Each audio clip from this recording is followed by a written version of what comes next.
The J. Michaels Show. We are up to episode 69, and we have two guests tonight. Ken Gerhard and Selene. Both are with us. Let's say hi. Hi. Hey, thank you so much for having us. Hey, Jay. It's good to catch up. Yeah, I know. I'm so excited. I got both of you. Okay, so I was watching a podcast with our friend Chris at Curious Realms the other night. You were on there. And, man, it was such a good show. Oh, thank you. I wanted to kind of get your ideas on some things. Yeah. Anne is a medium, and she has a wonderful book. What's the name of your book? Haunted Inheritance. Haunted Inheritance. We're going to be talking about that in a moment. And, of course, Ken is known for his, he's an author. He has several books on Bigfoot, and he does a lot of research on Bigfoot. So we're going to be talking Bigfoot and UFOs and all sorts of cool things tonight. Yep. We get to, We have facets here. There you go. Right? Is that your group? No, this friend of ours, Rod Nichols in San Antonio, County Texas. we used to be in. Yeah, that's his group. Okay. Cool. Group. I don't have a Bigfoot t-shirt. I need one. I need to get me one. And behind you, there's so many cool things. I see Dogman, and there's a Thylacine, and the Patterson film. That's something that we can start with, because there's been controversy in the news lately about the Patterson film. They're now saying that there's a documentary out there that proves it's a hoax. I'm not buying it, but hey, I'm not sure it is a hoax. But what are your opinions on it? Both of you. Well, for myself, it's one of those things where I am an experiencer with what I believe to be possibly a Sasquatch. It could have been something else, like a shapeshifter. It's interesting because I do believe that Bigfoot is a flesh and blood creature, but I think that there are other things out there that can mimic what Sasquatch, can do. Right. So for me, I mean, I've always been intrigued by the film. Right. And I think that the biggest problem is I was not there, and so I just stand suspended. I kind of laughed on that show and said it was kind of like Schrodinger's Bigfoot, right? It's both real and not at the same time. But that's just because I wasn't there and I'm suspended in my belief on that. Now, with the new documentary, I have not seen it, but... Well, no one has yet, right? Right. Yeah, as of our recording this, it hasn't come out. Exactly. So right now it's just talk. It is. It is. So, you can't really make any definitive choices or decisions based on talk. Mm-hmm. And then even when you do see the film, again, this is my opinion, it's a film. Right. And again, we weren't there. We don't really know what's behind it, just like with the original one. But that's my take on it. What's your thoughts on it, Ken? Well, we've talked about it a bit. Yeah, same kind of feeling until I actually see this found footage. Mm-hmm. I'm not going to rely necessarily, no offense, but I'm not going to rely on like a secondhand, this guy saw it though, and he said. Oh, yeah. It's like, yeah, but, Patterson Gimlin film has been part of my life for 50 years. I've been to the film site. I've got a piece of it right here. Wow. This piece of wood is the big tree that was laying down in front of Patty. Oh, wow.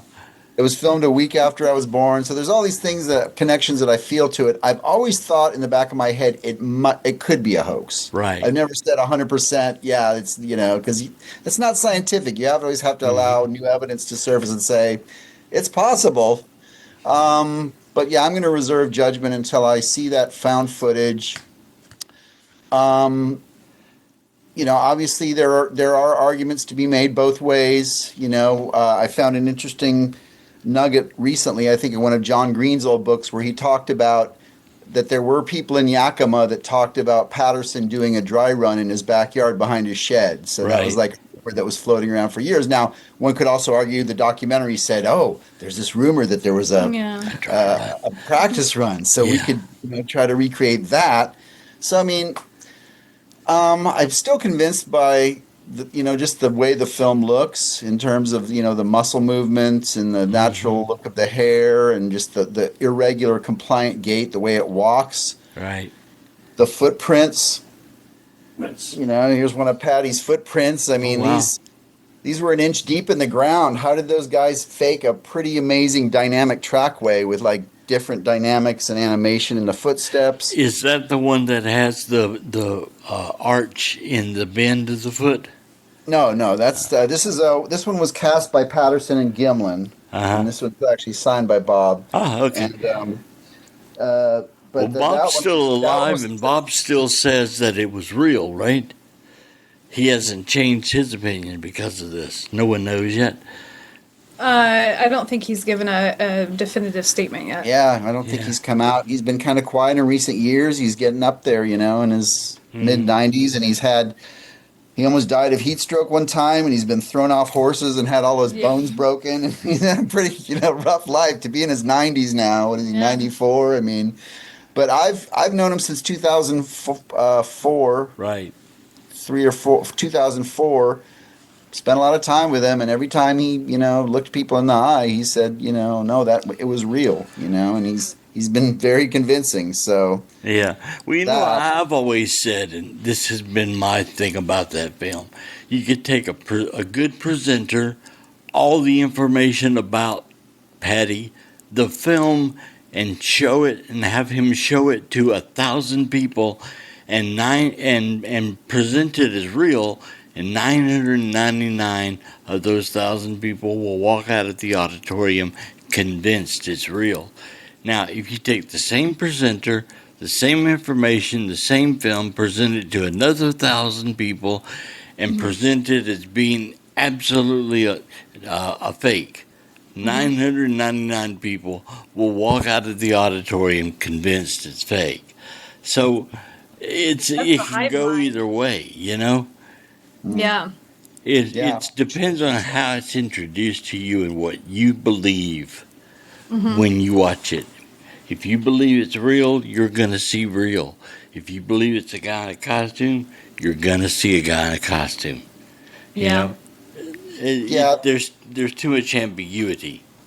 there's Yeah. one thing I'll say in relation to that, because I've seen, there are certain skeptical sites where they're like, oh, all the Bigfooters now, they're just going to be crushed, and and I'm like, I'm not seeing that, Every Bigfoot Right. person that I know is still like, well, there's still people had sightings. I had a sighting. Yeah. I mean, you There's got all this thousands other of films evidence out there. That's not the only one. It's like, so it hasn't really changed. I think there's like a teeny percentage of Bigfooters that maybe are, on board with maybe the film being a hoax. But And by it- and large, everyone, at least all the serious researchers are like still going full steam ahead. They're not Right. losing any, Yeah.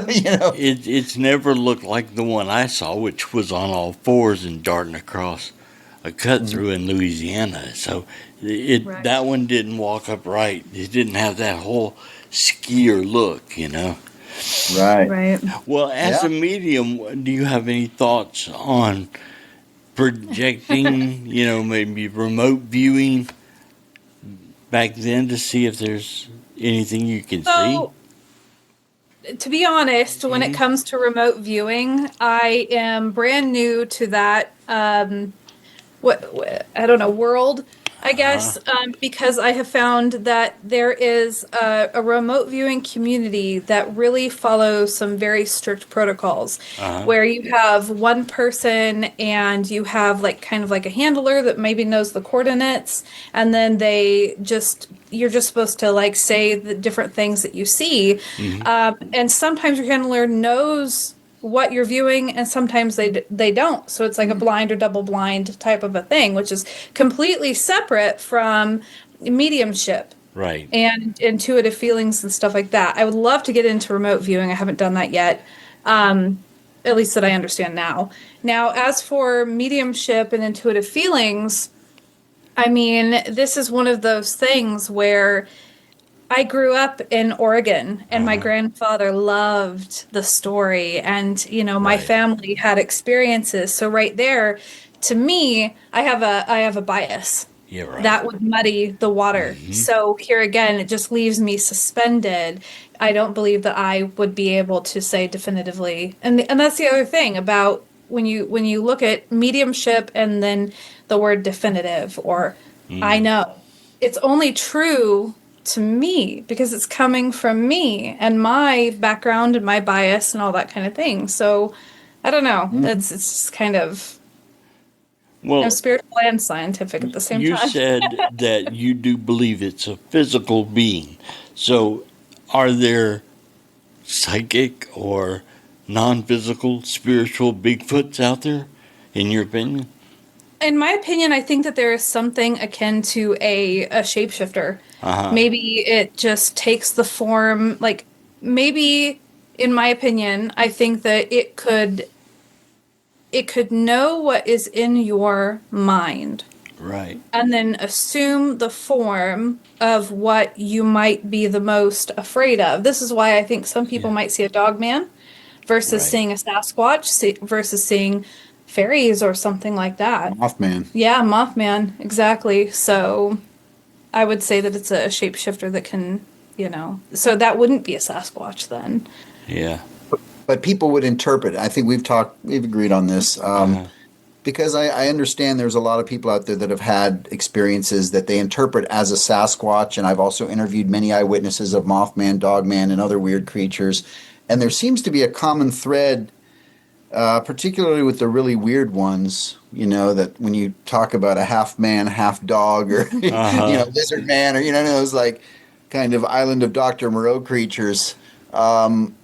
But the trauma's real, Yeah. and people do have other or claim to have other residual symptoms from those experiences, like, psychic experiences or, Physical ailments even yeah, afterwards. poltergeist activity in their Yeah. house, UFO sightings. So, I mean, it's kind of like the John Keel theory, which, I've criticized Keel a bit through the years, but he really did propose way back in 1970 that all these monsters people are seeing could be created by the same mechanism and that they just take different forms. So, Yeah. I don't know how to explain it really, but Yeah. Well, and you being a medium and Ken being a researcher, I have a question. Do you ever argue and fight over what you think something is? Oh my gosh. So I love this question because I feel that it has been one of the most amazing things to be somebody who is very spiritual, who has those intuitive gifts, if you will, and then to be with somebody so grounded and scientific, because I think that we have both learned so much from each other that we have taken the road where it has become deeply educational. There has not been, it's not fighting. Yeah. It's like these deep philosophical, I don't know, conversations that can last for hours. And then we both come out with these new ideas and different things that we're like, oh man, I haven't heard this proposed or that thought of or whatever. And then also the realization that if we can do that, then, with the community that can be also so divided, there are bridges that exist and you Right. can have that difference of opinion or background or, whatever and still, come out. yeah, Yeah. I think you explained it well. I don't think we've had like really bad fights where we fisticuffs, but maybe we've Talking about. disagreed on different things just because, like she said, she's more of a spiritual person and I tend to be a little more kind of dry and analytical. But yeah, it's all great to talk about. I think the bottom line is we're all weirdos. And, the other thing is that, I've learned about the person that one of the big 5 personality traits, which is openness to experience. And Yeah. people that are, more open to these types of things. And we also tend to be very creative people that like music and art and different, so there's a certain type of person that is drawn to these mysteries. And I'm imagine you're one of those people too, Jay. Yeah. Well, you did the right thing when she said what she said, and you said, yeah, and you agreed with her.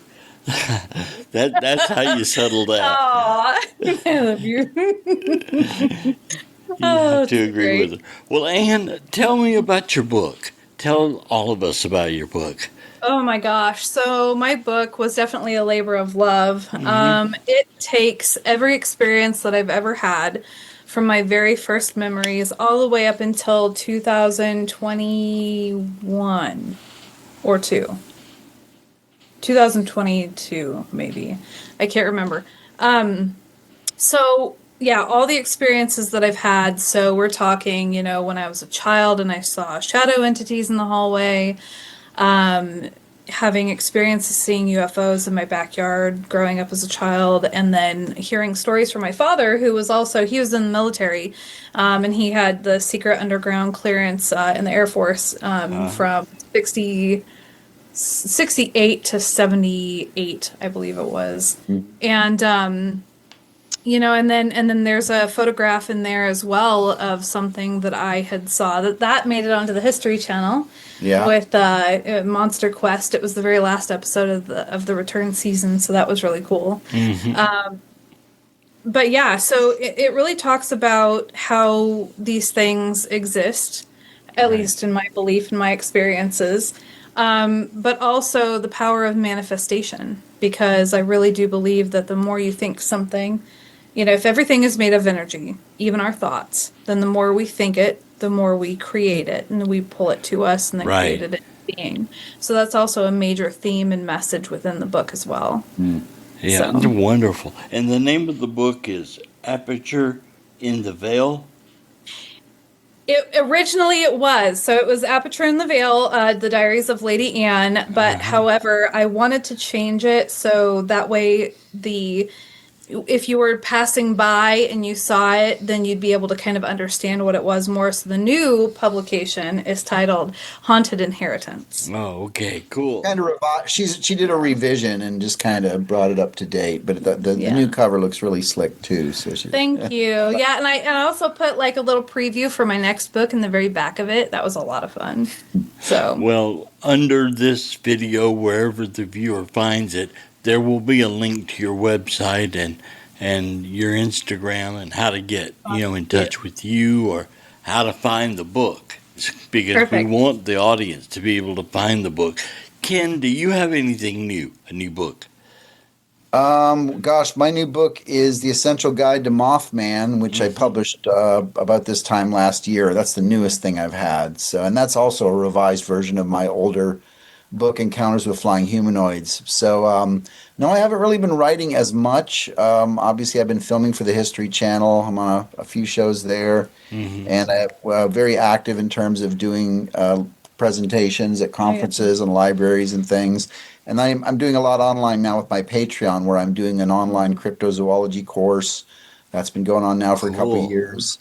And I just started my own podcast called Cryptid Legacy, which is just very laid back, chill talk. So I just got a lot of stuff going on. We have the Scotland tour. Oh yeah. Yeah, you guys are going to Scotland, or you just went to Scotland, or? So we actually have a tour that is upcoming. So it's going to be next June. So there's, payment plans and everything, and a brochure that people can download online. So I'll also bring me back a Loch Ness Monster. We'll find one for you. Get a baby one in an aquarium. I'd like to there have you go. That's in the itinerary. That's Guy. You can go see the Loch Ness Monster. Oh, See, there you go. they got those ones. That's a little yeah. Isn't he cute? Did you get that there, or is that where you get it? Yeah. There's a researcher named Steve Feltham, and he's lived on the beach for 30 years searching for the monster. He lives in a little caravan there. He's pretty famous around the loch. But he does these little sculptures for the tourists, and that's how he supports himself. Yeah. But he gets all the reports and sonar contacts, and there's also a group there called Exploration Loch Ness, which is Alan McKenna, and I was part of an expedition there a couple of years ago, but they're doing a lot of active research. So, but part of the Scotland tour is going to be based around the Loch Ness Monster, and we're going to do, Yeah. people that come along, we're going to do an investigation together because I can take them to all the spots of the famous sightings and, take a boat out and just kind of Yeah. search for Nessie. So. Well, isn't there some new footage or something new that's been found recently?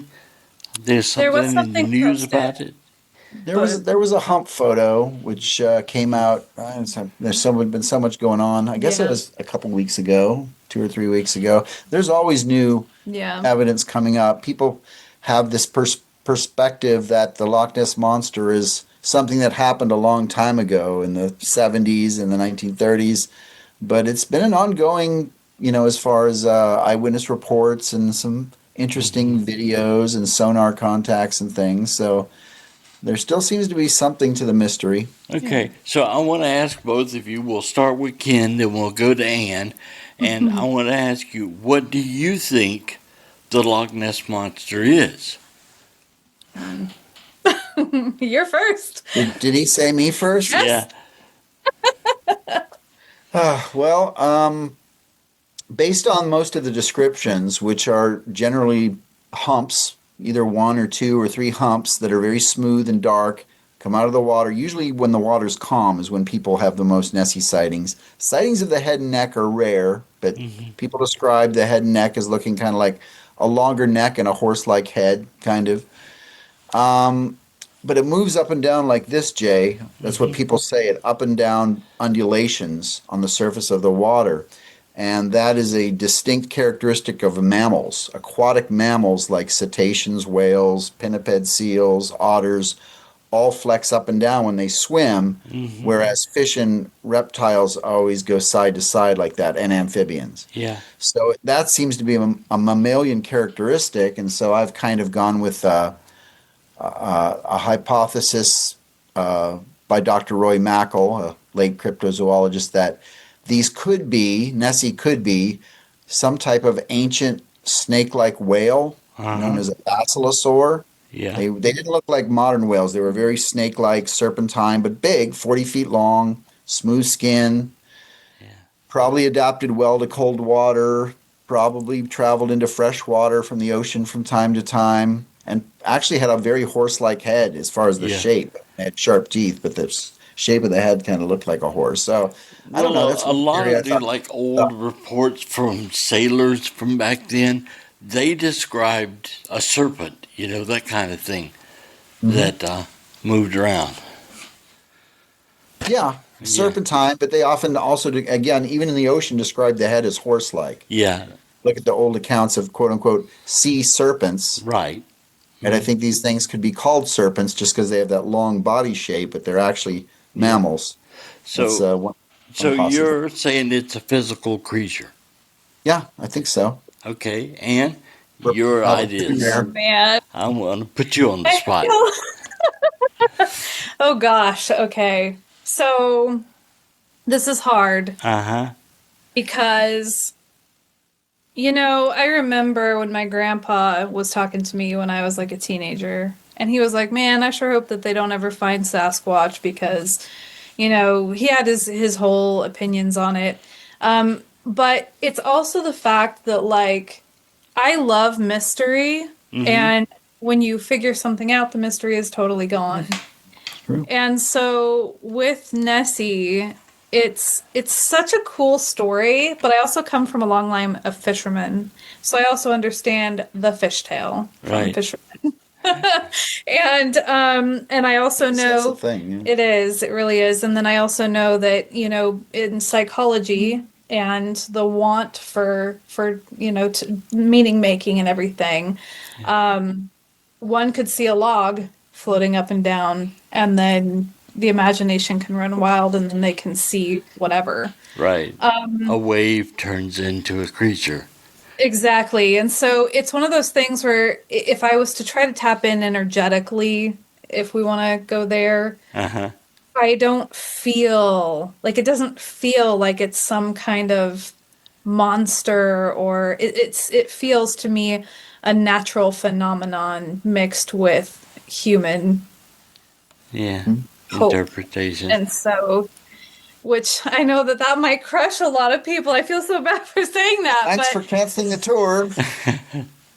here's the thing though, we don't know, and that's why we have to go there, and that's why we have to investigate, right? Exactly. So, Exactly. So when is I was going to buy a ticket to that, but you're yeah. right. It's probably just a wave or a log. When is it, and is there space left for people to join in? She Lane's lost it. Look at her. Yeah. June. Mysterious Adventures Tours is the website. If Yeah. people search that up, and they can look at all the cool ghost tours they've got going around the world and stuff. And we're the first cryptid tour they've ever attempted. But it's not just Nessie. There's also some other more, kind of along ant speed. Like it seemed like more like spiritual, Witches. yeah, mermaid. Yeah, selkies and kelpies. There's something called the Big Gray Man. Ben McDewey. Yeah, let's see, I always forget the name. It's more.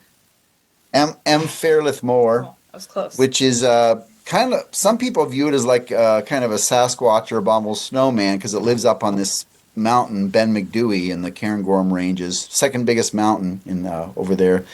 But mountaineers that have reported this thing said it stands like, it's like a man, but it stands like 10 or 20 feet tall, and it's gray or brown, and it's got pointy ears and really sharp claws or toenails, but it's got more of a spectral aspect to it, almost like it's kind of, people have this impending fear of dread, which is what Fairlith Moore means, like feeling dread and panic.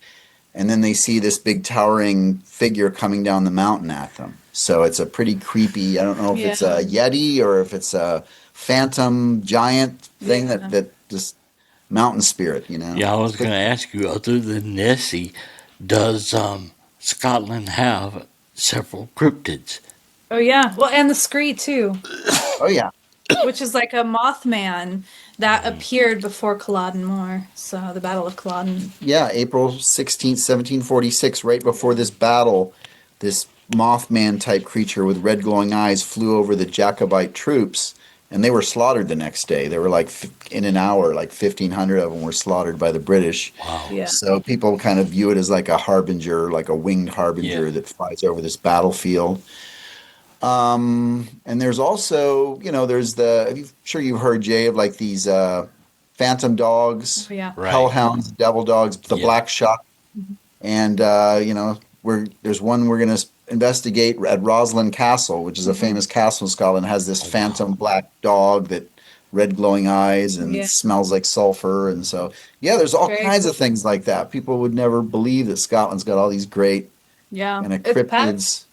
Legendary creatures. Well, you're kind of an expert on Mothman. Well, what do you think Mothman is? And then, Ann, you answered the same question after. I'm going to get you two arguing with each other in a moment. We're going to see the gloves come out. Oh man! Wow. Man, I've interviewed several witnesses. Very traumatic. Many of them get very emotional when they talk about it. There's a lot of fear when people see this thing. The physical description doesn't match anything that could have evolved on our planet. Right. So it has characteristics. It's a mixture of things. It moves at impossible speeds, and it kind of vanishes back into the void. So I think it's something metaphysical that mimics, like we were talking about. Somehow it manifests in the form of this winged creature and terrorizes people. And so it's got a physical imprint in terms of, people are seeing it and it's coming after them or whatever. But I don't know what that mechanism could be. I always tell people maybe it's a cop-out, but if something like that exists in our world, it's probably beyond our comprehension in terms of what's actually happening. It's just a totally anomalous phenomenon that appears. It might play off of our subconscious fears or mind or whatever. But I wouldn't go really try to go track a Mothman like a Sasquatch or a mystery cat or something or Right. Nessie, because it's like I don't think you're going to be able to find it. It finds you. So Well, Anne, what do you think? Oh gosh, here we go again. Yeah. Get the gloves Okay. out. All right. So, okay, so you're gonna have to help me because I don't research this area so much. So yes, I do believe that something could be shape-shifting to play off of the minds of the people there. But also, okay, something about the TNT place, and then there's a chemical that radiates. Can you help me? chemical. Yeah, there was something that radiated, or that there was something. It's a very toxic area where the Mothman has been seen. The Right. McClintock Wildlife Reserve is on the 10 worst, most polluted areas in the U.S. and there's chemical spills but Right, I don't but know. there's a specific chemical that can actually cause hallucinations in the area. DDT? Is that what it's called? Can't remember. I can't remember, but so if you take that aspect and then you take whatever happened, right? Then it can, I mean, there's so many layers to it because the original story could definitely be true. But then anything that was subsequent, when you have like the hive mind and different people that get together and talk, then you play off of each other's, whatever. Sure. But then also, if the shapeshifter knows that that's the lore of the land and they play off of the fear of the people that are there, then they can also see it through there. So I think that it's a layered thing. I don't think that Yeah. I think it's several different parts. It could be physiology and pollutants. It could be psychology, but also a shapeshifter. So it's, and I mean, I think that it's really important to keep our minds open to multiple roads in all of these subjects, because if we try to say it's only this, we're really shutting the door for further research. And then we can also end up like gatekeeping. So then we're not sharing our learned, research with others that could then open up a brand new path and lead to an answer that was totally unexpected. So. Yeah, So that's a good answer. you think it's a harbinger of future events or something? When someone sees a Mothman, it's basically telling them, "Look out, beware."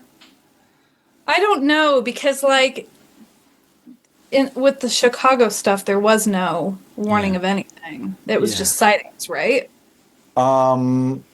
Yeah, no, that's what I tell people. I mean, the Chicago Mothman, so-called Chicago Mothman, appeared on April 15th, 2017, and there have been maybe 200 sightings since there, and I can't think of any tragedies that have happened in Chicago, really, anything. Wait, Yeah. April 15th? Yeah, same date as the scree of Culloden Moor. Really? Yeah. What was the date for the West Virginia one? West Virginia. Or Oh, no, the original one was Yeah. November. But I do know an eyewitness, Mothman eyewitness, Linda Sigmund, who had a sighting on April 15th. really? So yeah, there are That's weird. lots of sightings of I'll have Mothman to- type creatures on April 15th for whatever reason. Oh wow. Tax- See, I learned tax day. something brand new just now. This is amazing. I love it. The same day the Titanic sunk. Oh, Seriously? wow. Weird. Oh, check that out. Yeah, So- somehow you got to put all that together. I mean, Right? Want to Connect connect the all dots. these dots and Yeah. Exactly. there's a book there. Right? well, the last thing I'd say is there are some fun theories out there. Like she brought up like toxic pollutants and things like that, mutations. People have talked about that. There's been a theory that there was actually a government mind control experiment, and they actually like kind of just somehow controlled all these people's minds. And Point Pleasant's only about 4,000 people.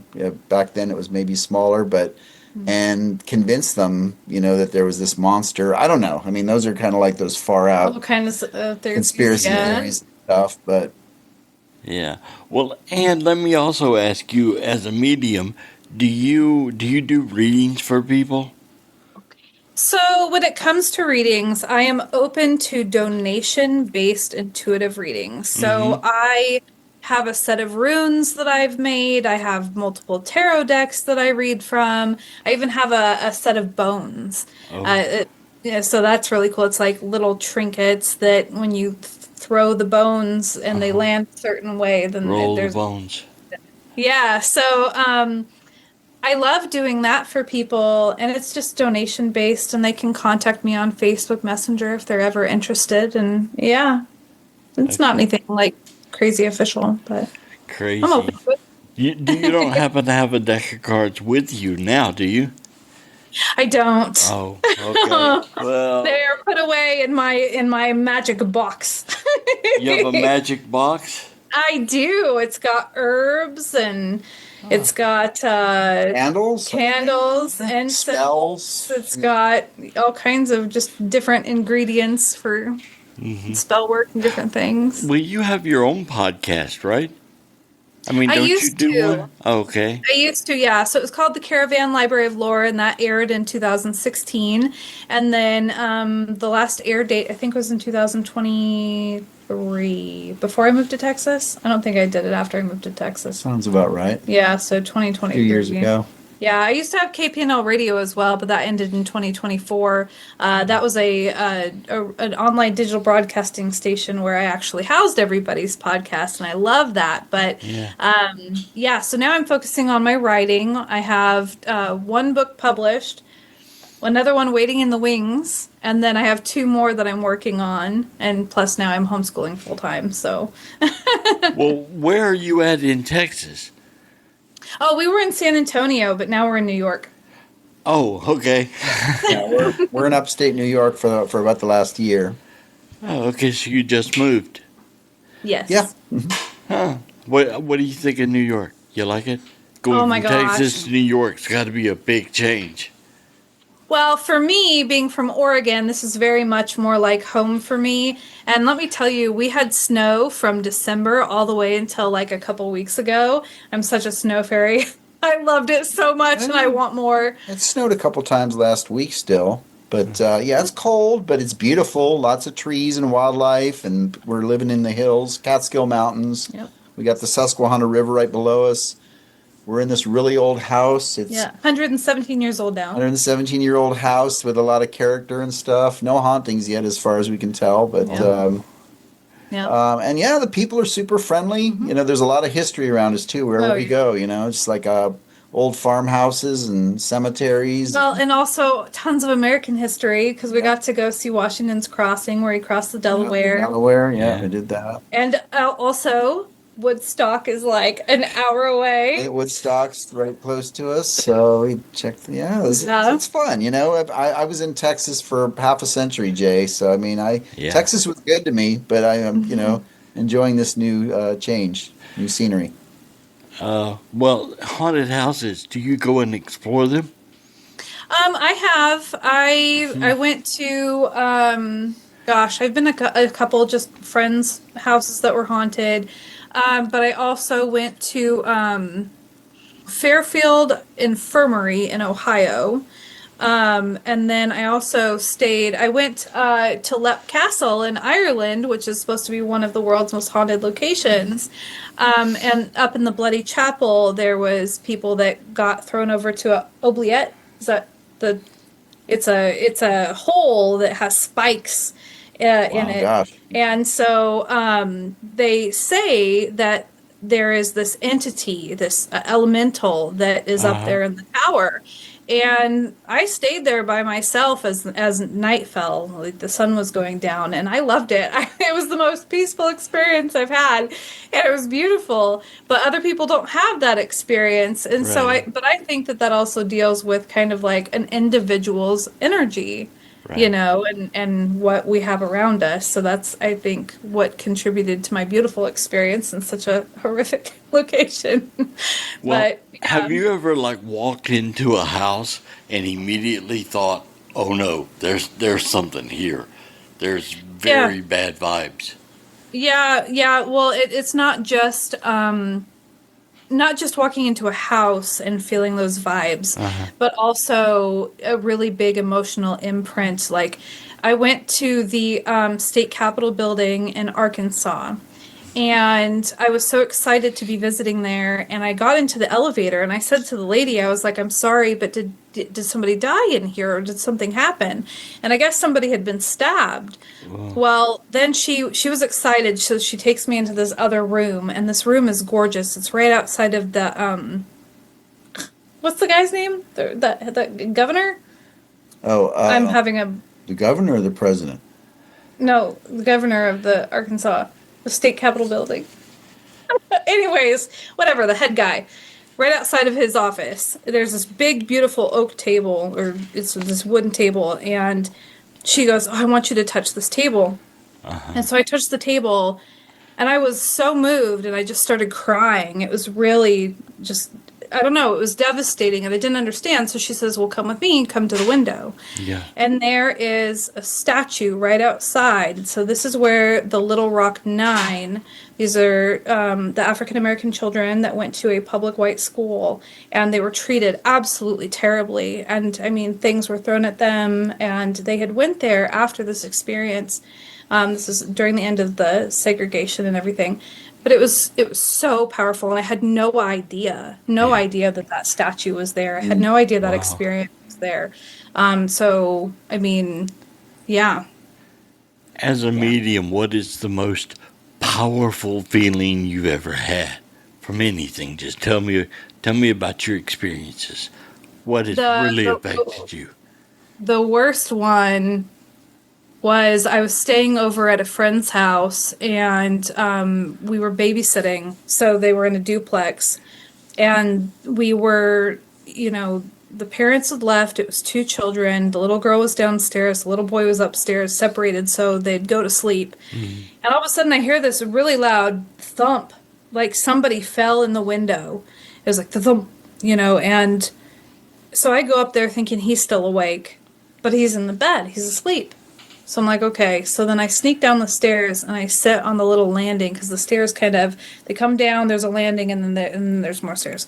Right. So I sit there and I'm just waiting and I don't hear anything. Okay, so I go back downstairs. And then all of a sudden I hear it again. But it's louder this time. So then I sneak up there, but he's still sleeping. So I kind of stand there and I'm just standing there really quietly, but he's just snoring away. So I'm like, okay. So I come down the stairs, and right then the parents come home. Oh, God. The door opens, and oh man, I jumped out of my skin. Well, so I leave. I just leave. I'm done. And I go next door, and I tell her mom what we experienced. And her mother says, I've actually been hearing that for the last several nights. Oh, wow. But it was really loud. Well, my friend she wasn't interested. She wanted to go to bed. I wanted to stay up with her mom and listen.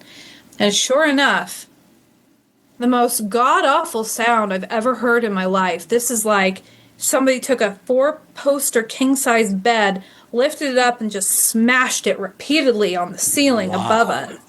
And I mean, I goosebumps and the sickening, like disgusting feeling, like nausea. Wow. And fear, and like you knew that it was evil. This was like, people want to talk about demons when they go into these places. No, this is different. You would know a demon, and it's completely different from like, you go into these haunted locations and there's some people that want to like be like, bruh, they're puffing their chest out, they're doing all this stuff, but you can actually pick up on that energy if you come in afterwards. I'll kick your butt, demon. Get out of here, man.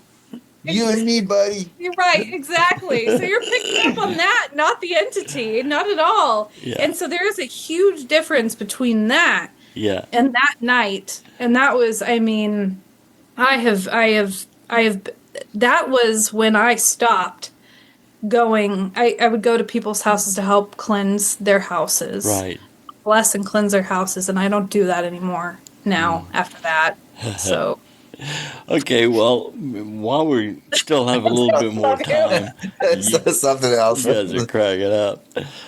Both of you, your thoughts on UFOs? What are UFOs? Ooh. Yeah. Go ahead.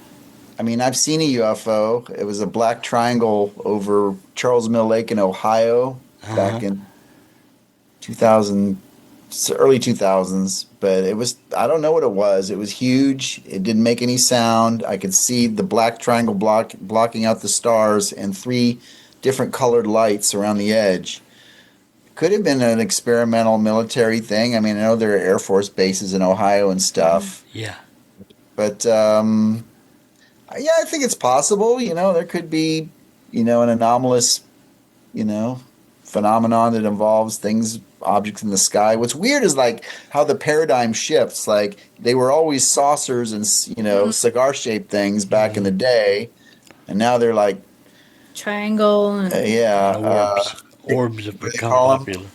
Tic Tacs and just and back in the day there were also these encounters like in Hopkinsville where the aliens land and they come out and they Yeah. so cute. confront people, and nowadays it seems like everything alien is like kind of that The same abducted typical grays. Yeah. grays showing up in the middle of the night and whisking. I don't know, it's a fascinating subject. Yeah. Yeah. You're just I like- not, you're more into Bigfoot. Yeah, I'm more of a cryptid guy. I've got my Yeah. hands full with all the cryptids and stuff. But yeah, I have a lot of friends and colleagues that are in the UFO field, and I think it's obviously a very enduring mystery that's been going on for Right. decades, if not centuries. So All right, it's- Dan, here we go. Put you Yeah, on the that's- spot. This one, so I come from a military background with my father, like I said. And I will never forget. So this is a military man who was always very serious. Like we can joke around now, but back then he was very serious and he was very strict. So when you're a child, anywhere between 8 and 10 years old, and you're like, your father is teaching you the difference between what a UFO looks like versus a satellite versus a helicopter versus a plane versus, whatever. Yeah. And then you ask him, Dad, are there good aliens and bad aliens? And he's like, well, of course there are. And, just very strict, like, and yes, just like there's good people and bad people. Yeah. And that always stayed with me because for him to be that serious, that means something. And he also, with underground clearance, being from, Italy and Japan and Korea and stuff and different places, Yeah. there's things that he still to this day can't talk about. And so Exactly. I'll ask certain things and he'll tell me like, oh, I went swimming with the jellyfish when I was there. And it's like, that's great, Dad. That's not what you did though. Like, so I believe that it is a mixture between something else that doesn't originate here, but also our military. Yeah. Little combination. Well, we're going to put under this, we'll put the links to Ken's books and your book and Thank your you. social media so people can Awesome. find you. And we encourage the audience to go look up Ken, look up Ann, and check out their books. So Thank you. I really appreciate having both of you on the show. Thank you so much. Yeah. Well, thank you. This was amazing. Jay, it's always a pleasure to Yeah. talk to you, man. It's always And, a pleasure to talk to you too, Ken. Yeah, you're looking good and sounding sharp. So it's all good, man. All right. Thank you very much. Okay, we'll see you next time on the show.